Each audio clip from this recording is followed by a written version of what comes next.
গাজীপুরে পিকনিকের বাস বিদ্যুতায়িত হয়ে ইসলামিক ইউনিভার্সিটি অব টেকনোলজির 2 জন শিক্ষার্থী নিহত হয়েছেন। গুরুতর আহত হয়েছেন বেশ কয়েকজন। তাদেরকে হাসপাতালে নেওয়া হয়েছে বলে জানিয়েছেন স্থানীয় পুলিশ। সকালে শ্রীপুরের লোহাদিয়া বাজারের কাছে রাস্তায় ঝুলে থাকা বৈদ্যুতিক তারের সাথে বাসের সংযোগের ফলে বাসটি বিদ্যুতায়িত হয়ে যায়। এতে এই হতাহতের ঘটনা ঘটে।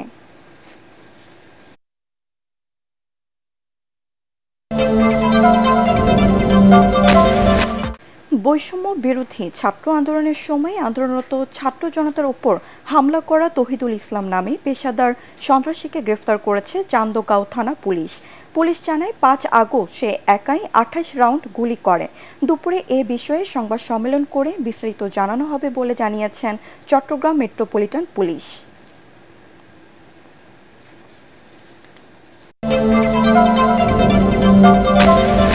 কক্সবাজার শহরে পশ্চিম বড়ুয়াপাড়ায় মাদকের টাকা চেয়ে না পাওয়ায় নিজের মাকে কুপিয়ে হত্যা করেছে তার সন্তান। পরে হত্যাকারী নিজে পুলিশের কাছে গিয়ে নিজের দোষ স্বীকার করেছে। খুনি যুবকের নাম হোসেন মোহাম্মদ আবিদ, মায়ের নাম আনোয়ারা বেগম মেরি। শুক্রবার গভীর রাতে এই ঘটনা ঘটে বলে জানিয়েছেন কক্সবাজার সদর থানার ওসি ইলিয়াস খান। স্থানীয়রা জানান, আবিদ প্রায় মাদকের টাকার জন্য মায়ের ওপর অত্যাচার চালাতো। গত রাতে নেশার টাকা না পেয়ে মাকে নৃশংসভাবে খুন করে। নিহত মেরির মুখ, মাথা ও হাতে জখমের চিহ্ন রয়েছে।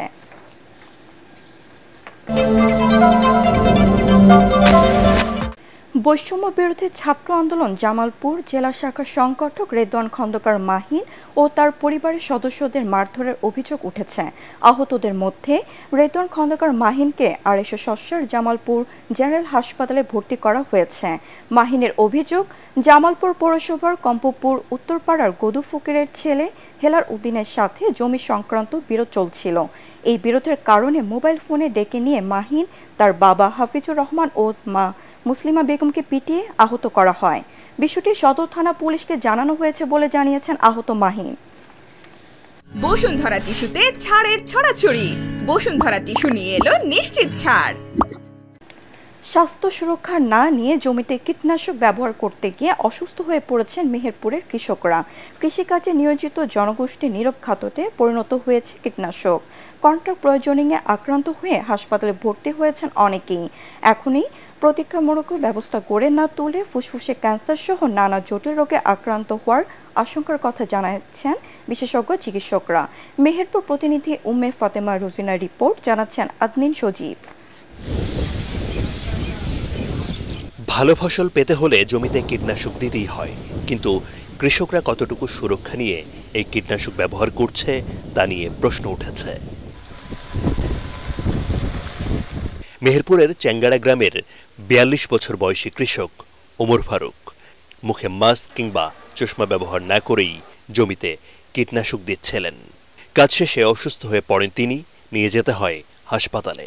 চিকিৎসকরা জানান, কীটনাশক প্রয়োগের সময় প্রয়োজনীয় সুরক্ষা না নেয় তিনি কন্ট্রাক্ট পয়জনিংয়ে আক্রান্ত হয়েছেন। দিন দিন এ রোগে আক্রান্তের সংখ্যা বাড়ছে বলেও জানান তারা। সার এবং বিষ প্রয়োগ করে আমি একটা জমির আইলে ঘাস কাটছিলাম, ঠিক এমন সময় আমার শরীরের ভিতরে গরম এসে যায়।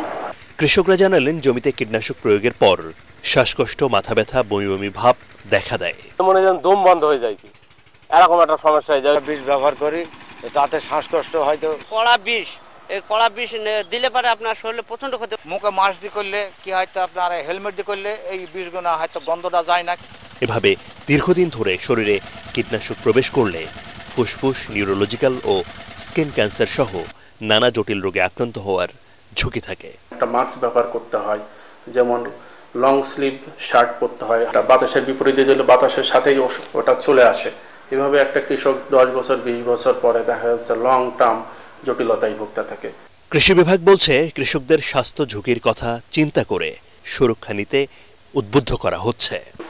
বিষ প্রয়োগ করে এসে হাত মুখ ভালোভাবে না ধুয়ে খেতে বসে যায়, তখন তো বিষ চলে গেল। এই অতিরিক্ত পরিমাণ বিষ ব্যবহার করার কারণে ক্যান্সার রোগীর পরিমাণও বেড়ে গেছে, তো বিভিন্নভাবে ক্ষতিগ্রস্ত হয়। এই জন্য আমাদের কৃষি কর্তৃপক্ষের পক্ষ থেকে আমরা এই যে গ্যাপ ফলো করে আমরা উৎপাদন কলাকৌশল চাষিদেরকে শেখাচ্ছি। মেহেরপুরের 3 উপজেলা হাসপাতালের তথ্য বলছে, গেল 2 মাসে ফসলি জমিতে কীটনাশক প্রয়োগ করতে গিয়ে অসুস্থ হয়ে চিকিৎসা নিয়েছেন শতাধিক রোগী। ফলে সারা দেশেই কৃষিকাজে জড়িত জনগোষ্ঠী কীটনাশকের ক্ষতিকর প্রভাবে আক্রান্ত হচ্ছেন, অথচ সরকারের কাছে তার কোনো সঠিক পরিসংখ্যানই নেই, এমনটাই বলছেন বিশেষজ্ঞরা। Bureau report, ATN Bangla. ঝালকাঠির সুগন্ধা ও বিষখালী নদীতে চলছে মাটি কাটার মহোৎসব। এক শ্রেণীর প্রভাবশালী চক্র অবৈধভাবে নদী থেকে মাটি কেটে বিক্রি করছে ইটভাটায়। এতে নদী তীরবর্তী এলাকায় দেখা দিয়েছে ভাঙন, হুমকির মুখে নদী রক্ষা বাঁধসহ ফসলি জমি। মাটি কাটা বন্ধে প্রয়োজনীয় ব্যবস্থা নেওয়ার দাবি এলাকাবাসীর।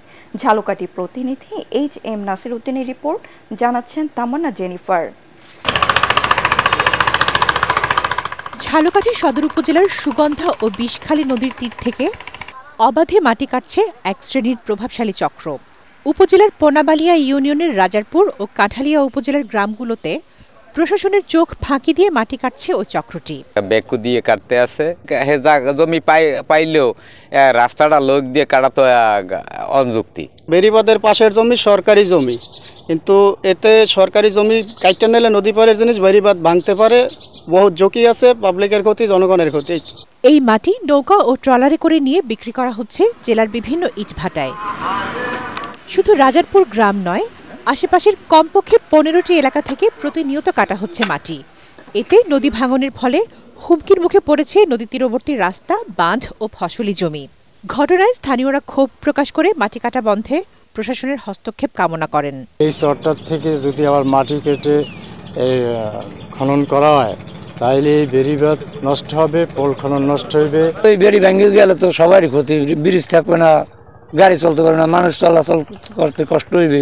মাটি কাটলে বেরিয়ে আস্তে আস্তে ভেঙে যাবে, ভেঙে গেলে আপনার এই সাইকেলে আমরা স্কুল যাইতে পারবো না। আপনার ব্যবস্থা করেন যে এটা মাটিটা না কাটতে পারে। মাটি কাটা বন্ধে প্রয়োজনীয় ব্যবস্থা নেওয়ার কথা জানান জেলা প্রশাসক।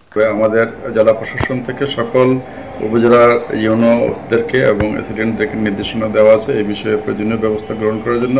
মাটি কাটা বন্ধে প্রয়োজনীয় ব্যবস্থা গ্রহণের পাশাপাশি জড়িতদের শাস্তির দাবি জানান এলাকাবাসী। Bureau report, ATN Bangla.